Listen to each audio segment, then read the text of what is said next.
Akashvani.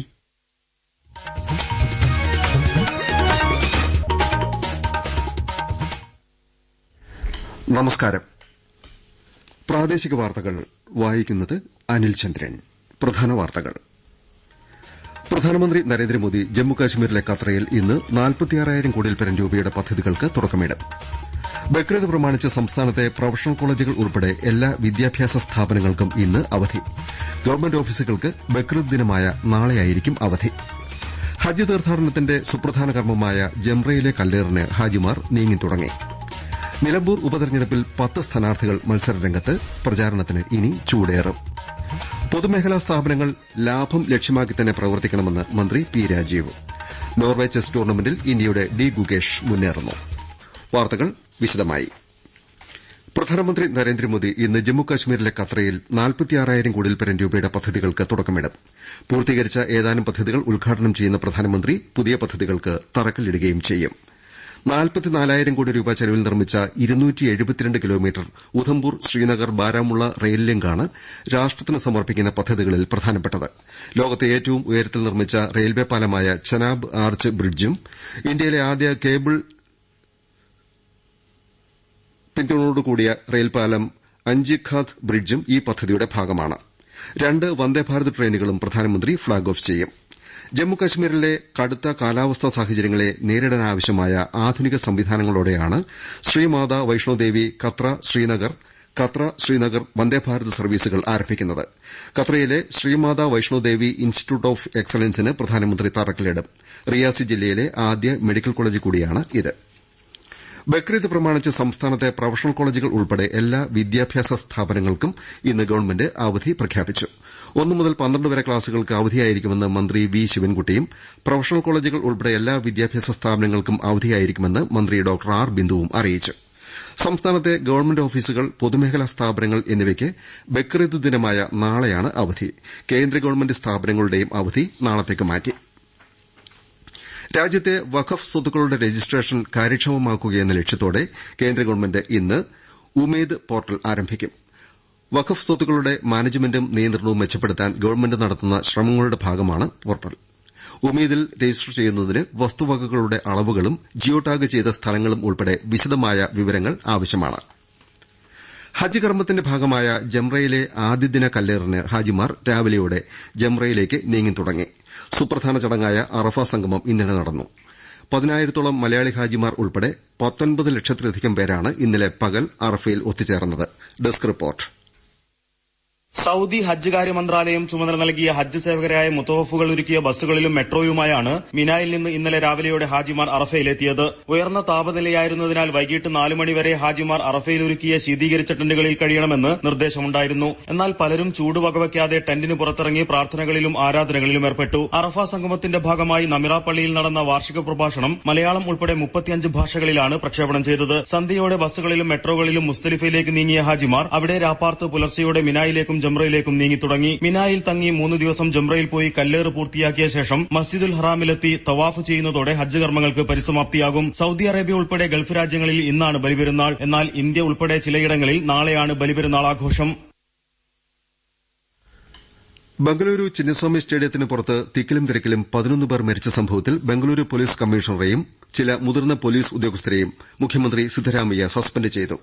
Royal Challengers Bengaluru ടീമിന്റെയും event management ഏജൻസിയുടെയും Karnataka cricket അസോസിയേഷന്റെയും പ്രതിനിധികളെ അറസ്റ്റ് ചെയ്യാനും മുഖ്യമന്ത്രി നിർദ്ദേശം നൽകി. ഇവർക്കെതിരെ വിവിധ വകുപ്പുകൾ ചേർത്ത് പ്രഥമ വിവര റിപ്പോർട്ടും രജിസ്റ്റർ ചെയ്തു. സംഭവത്തെപ്പറ്റി ഏകാംഗ ജുഡീഷ്യൽ അന്വേഷണത്തിന് മുഖ്യമന്ത്രി ഉത്തരവിട്ടു. 30 ദിവസത്തിനകം കമ്മീഷനോട് റിപ്പോർട്ട് നൽകാൻ ആവശ്യപ്പെട്ടിട്ടുണ്ട്. ജമ്മുകാശ്മീരിൽ അമർനാഥ് യാത്രയ്ക്ക് പിഴവറ്റ സുരക്ഷയൊരുക്കാൻ സൈന്യം ഓപ്പറേഷൻ ശിവ എന്ന ദൌത്യം നടപ്പാക്കും. ജൂലൈ 3 ആരംഭിക്കുന്ന തീർത്ഥാടനത്തിന് പഹൽഗാം ഭീകരാക്രമണത്തിന്റെ പശ്ചാത്തലത്തിലാണ് അതീവ സുരക്ഷ ഒരുക്കിയത്. 42,000-ഓളം സേന അർദ്ധസേനാ അംഗങ്ങൾ ഓപ്പറേഷൻ ശിവയുമായി ബന്ധപ്പെട്ട് പ്രവർത്തിക്കും. നിലമ്പൂർ ഉപതെരഞ്ഞെടുപ്പിൽ 10 സ്ഥാനാർത്ഥികൾ മത്സരരംഗത്ത്. പ്രചാരണത്തിന് ഇനി ചൂടേറും. സ്ഥാനാർത്ഥികൾക്ക് ഇന്നലെ വരണാധികാരി ചിഹ്നങ്ങൾ അനുവദിച്ചു. കൂടുതൽ വിവരങ്ങളുമായി ആകാശവാണി ജില്ലാ പ്രതിനിധി എം സുരേഷ് ബാബു. LDF-ന് വേണ്ടി CPIM-ന്റെ M സ്വരാജ് അരുവാൾ ചുറ്റിക നക്ഷത്രം അടയാളത്തിലും, UDF-ന് വേണ്ടി ഇന്ത്യൻ നാഷണൽ കോൺഗ്രസിന്റെ ആര്യാടൻ ഷൌക്കത്ത് കൈപ്പത്തി അടയാളത്തിലും, NDA-ക്ക് വേണ്ടി അഡ്വക്കേറ്റ് മോഹൻ ജോർജ് BJP സ്ഥാനാർത്ഥി താമര അടയാളത്തിലും മത്സരിക്കുമ്പോൾ 2021 നിലമ്പൂരിലെ MLA ആയിരുന്ന PV അൻവർ കത്രിക അടയാളത്തിലാണ് പൊരുതാനിറങ്ങുന്നത്. വരും ദിവസങ്ങളിൽ ദേശീയ നേതാക്കൾ കൂടി തെരഞ്ഞെടുപ്പ് പ്രചാരണ രംഗത്ത് സജീവമാകുന്നതോടുകൂടി നിലമ്പൂർ ഉപതെരഞ്ഞെടുപ്പ് കൂടുതൽ ആവേശകരമാകും. സംസ്ഥാനത്ത് LDF സർക്കാരിന്റെ ഭരണ നേട്ടവും വികസനവുമാണ് M സ്വരാജ് ആയുധമാക്കുന്നത്. അതേസമയം സർക്കാരിന്റെ ഭരണ പരാജയത്തിനെതിരെ വോട്ട് തേടിയാണ് ആര്യാടൻ ഷൌക്കത്ത് കളമിറങ്ങുന്നത്. LDF UDF മുന്നണികളുടെ ഇരട്ടത്താപ്പും ഭരണ പരാജയവുമാണ് NDA ഈ തെരഞ്ഞെടുപ്പിൽ ആയുധമാക്കുന്നത്. 3 മുന്നണി സ്ഥാനാർത്ഥികളെയും വെല്ലുവിളിച്ച് അൻവർ കൂടി മത്സര രംഗത്ത് നിലയുറപ്പിച്ചതോടുകൂടി നിലമ്പൂരിന്റെ തെരഞ്ഞെടുപ്പ് ഫലം എല്ലാ പ്രവചനങ്ങൾക്കും അതീതമാണ്. ഓപ്പറേഷൻ സിന്ദൂറിലെ ഇന്ത്യൻ നിലപാട് വിശദീകരിക്കുന്ന ഡോക്ടർ ശശി തരൂർ നേതൃത്വം നൽകുന്ന സർവകക്ഷി സംഘം US വൈസ് പ്രസിഡന്റ് JD വാൻസുമായി കൂടിക്കാഴ്ച നടത്തി. തീവ്രവാദ വിരുദ്ധ ശ്രമങ്ങൾ മുതൽ സാങ്കേതിക സഹകരണം വർദ്ധിപ്പിക്കുന്നതുവരെ വിവിധ വിഷയങ്ങൾ അവർ ചർച്ച ചെയ്തു. BJP MP രവിശങ്കർ പ്രസാദിന്റെ നേതൃത്വത്തിൽ സർവകക്ഷി പ്രതിനിധി സംഘം ബെൽജിയം ഫെഡറൽ പാർലമെന്റിന്റെ Chamber of Deputies president Peter De റോവറുമായി കൂടിക്കാഴ്ച നടത്തി. സംസ്ഥാനത്തെ പൊതുമേഖലാ സ്ഥാപനങ്ങൾ ലാഭം ലക്ഷ്യമാക്കി തന്നെ പ്രവർത്തിക്കണമെന്ന് മന്ത്രി P രാജീവ് അഭിപ്രായപ്പെട്ടു. പൊതുജനങ്ങളുടെ പണമാണ് പൊതുമേഖലാ സ്ഥാപനങ്ങൾക്ക് വേണ്ടി ഉപയോഗിക്കുന്നതെന്നും അതിൽ നിന്നും ലാഭമുണ്ടാക്കി ജനങ്ങളോട് ഉത്തരവാദിത്തം നിറവേറ്റാൻ പൊതുമേഖലാ സ്ഥാപനങ്ങൾക്ക് സാധിക്കണമെന്നും അദ്ദേഹം പറഞ്ഞു. പൊതുമേഖലാ സ്ഥാപനങ്ങളുടെ പ്രവർത്തനം മികവുറ്റതാക്കാൻ രൂപീകരിച്ച board for public sector transformation business പ്ലാനും ധാരണാപത്രവും ഒപ്പിടുന്ന ചടങ്ങ് തിരുവനന്തപുരത്ത് ഉദ്ഘാടനം ചെയ്യുകയായിരുന്നു മന്ത്രി. മികച്ച പ്രവർത്തനം കാഴ്ചവെച്ച പൊതുമേഖലാ സ്ഥാപനങ്ങൾക്ക് ചടങ്ങിൽ മന്ത്രി അഭിനന്ദന പത്രങ്ങൾ സമ്മാനിച്ചു. ജലസംരക്ഷണ യജ്ഞത്തിൽ സമൂഹത്തിന്റെ പങ്കാളിത്തം ഉറപ്പുവരുത്തേണ്ടത് പ്രധാനമാണെന്ന് മന്ത്രി MB രാജേഷ് പറഞ്ഞു. പാലക്കാട് ജില്ലയിലെ നീർധാര ജലസംരക്ഷണ പദ്ധതി ഉദ്ഘാടനം ചെയ്യുകയായിരുന്നു മന്ത്രി. പദ്ധതിയുടെ ലോഗോയും അദ്ദേഹം പ്രകാശനം ചെയ്തു. ചടങ്ങിൽ ഒരു തൈ നടാം വനപർവ്വം ജില്ലാതല പരിപാടി മന്ത്രി K കൃഷ്ണൻകുട്ടിയും ഉദ്ഘാടനം ചെയ്തു. നോർവെ ചെസ് ടൂർണമെന്റിൽ ഇന്ത്യയുടെ ഡി ഗുഗേഷ് 9ാം റൌണ്ടിൽ ചൈനയുടെ VEയെ പരാജയപ്പെടുത്തി. ഇതോടെ ഗുഗേഷിന് 14.5 പോയിന്റ് ലഭിച്ചു. ടൂർണമെന്റ് ജേതാവ് മാഗ്നസ് കാൾസനുമായി 0.5 പോയിന്റ് മാത്രം പിന്നിലാണ് ഗുഗേഷ്. ജക്കാർത്തയിൽ ഇന്തോനേഷ്യ ഓപ്പൺ ബാഡ്മിന്റൺ പുരുഷ ഡബിൾസ് ക്വാർട്ടർ ഫൈനലിൽ ഇന്ന് ഇന്ത്യയുടെ സാത്വിക് സായിരാജ് റംഗറെഡ്ഡി ചിരാഗ് ഷെട്ടി സഖ്യം മലേഷ്യൻ സഖ്യത്തെ നേരിടും. ഇന്നലെ വനിതാ സിംഗിൾസ് പ്രീ ക്വാർട്ടറിൽ ഇന്ത്യൻ താരം PV സിന്ധു തായ് താരത്തോട് പരാജയപ്പെട്ടു.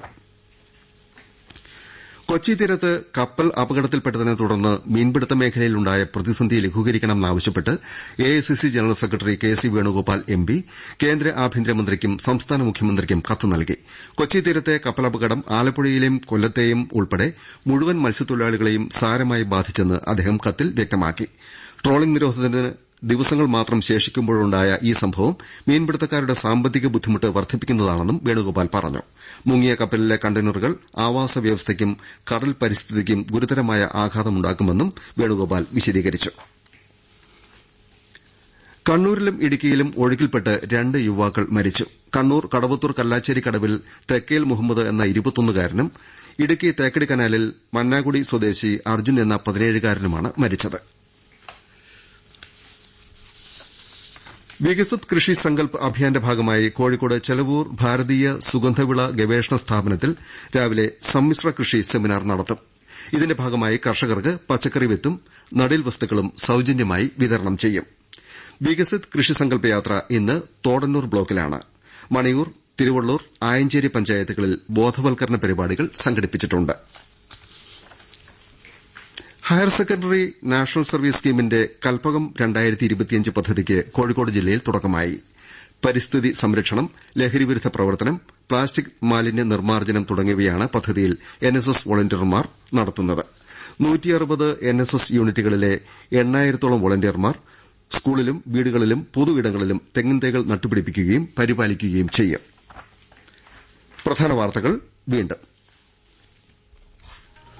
പ്രധാനമന്ത്രി നരേന്ദ്രമോദി ജമ്മുകശ്മീരിലെ കത്രയിൽ ഇന്ന് 46,000 കോടിയിൽപ്പരം രൂപയുടെ പദ്ധതികൾക്ക് തുടക്കമിടും.